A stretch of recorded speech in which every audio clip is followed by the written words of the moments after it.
Graças a Deus, Deus abençoe a sua vida, que haja luz em todos os seus caminhos. Olha que passagem muito abençoada no livro de Ruth, capítulo 1, versículo 1. Olha que forte isso aqui. Eu quero compartilhar com o Senhor, com a senhora, e tenho a certeza que os seus olhos espirituais serão muito abertos através dessa mensagem. Olha o que diz, na época dos juízes, houve fome na terra. Ou seja, na época dos juízes, os juízes é que julgava a terra naquela época, né? Na época ali de Juízes, do livro de Juízes. Um homem de Belém, de Judá, com a mulher e os seus 2 filhos, foi viver por algum tempo nas terras de Moabe.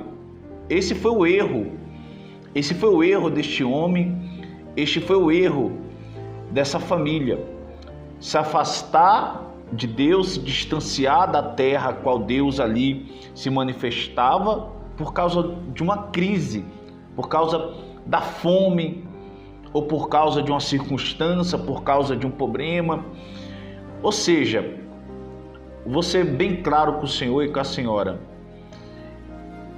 havia fome na terra onde eles viviam, por causa da iniquidade, por causa do pecado, por causa da maldade humana, por causa que eles mesmos ali se distanciaram, se afastaram do centro da vontade de Deus.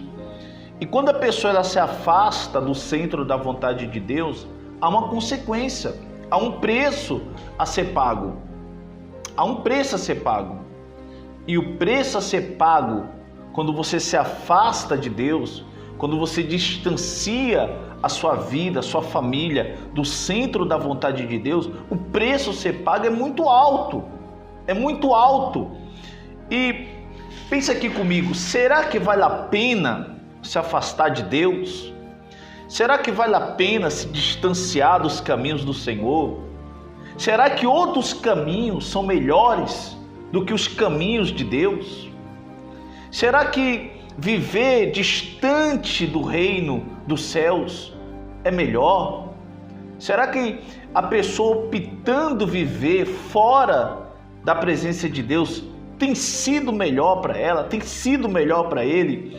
Nós aprendendo aqui com Ruth, com o livro de Ruth, nós vemos que não vale a pena viver fora da vontade de Deus, do centro da vontade de Deus, da presença de Deus. Não vale a pena.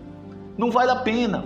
Por mais que esteja difícil, por mais que as coisas não estão indo como deveria ir, a pessoa tem que permanecer ali na presença de Deus. Houve fome, o que ele fez?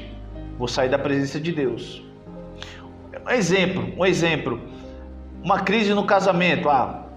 Vou sair da igreja, porque eu estou indo na igreja para ter um casamento abençoado. Houve uma crise, não, então a culpa é de Deus, a culpa é da igreja, a culpa é do pastor, a culpa é do fulano, beltrano, ciclano.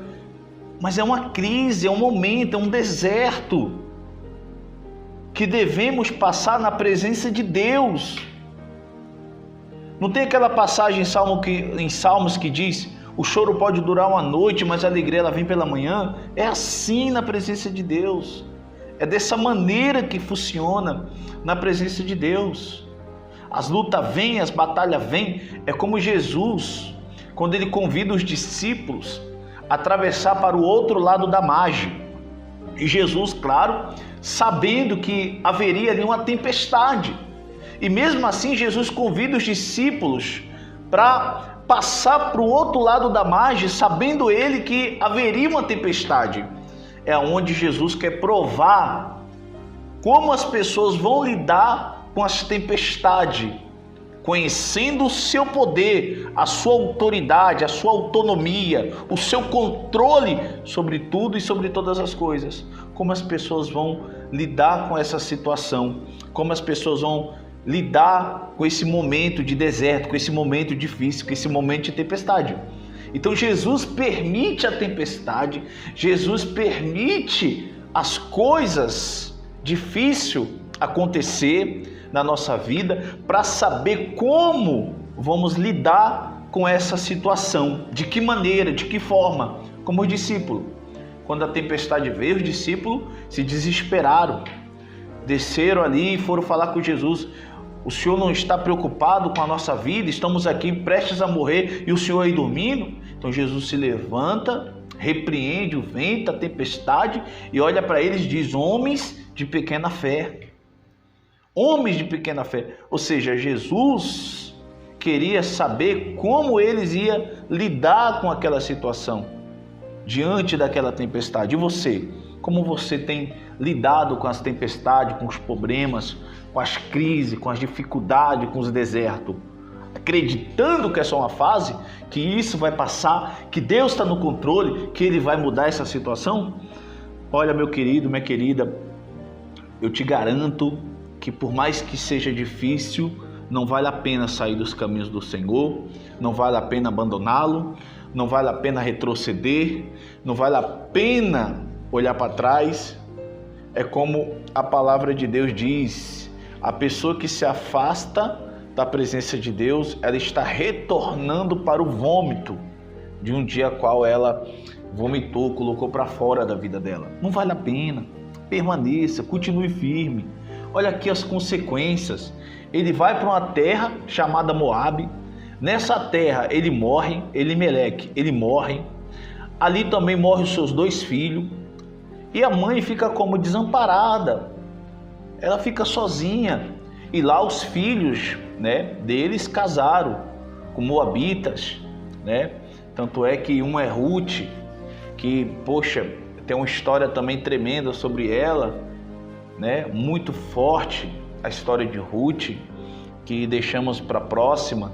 Mas o que eu estou querendo passar para o Senhor, para a senhora aqui, é isso. Veio o problema, veio a fome, o que eles fizeram? Foram para outro lugar, saíram da presença de Deus, vamos dizer assim, por causa de uma crise, por causa de uma dificuldade, por causa de um problema. Será que vale a pena? Não, não vale a pena. Permaneça, continue firme, continue acreditando, continue crendo, se enche de fé. Faça como Abraão, faça como Abraão. Ele tirou da fé a sua esperança, a sua força, o seu vigor, o seu alento, se alimentou da fé para vencer. Se alimente da fé e você vai vencer junto comigo.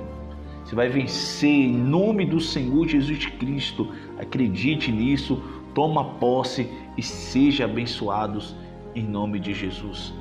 Deus te abençoe.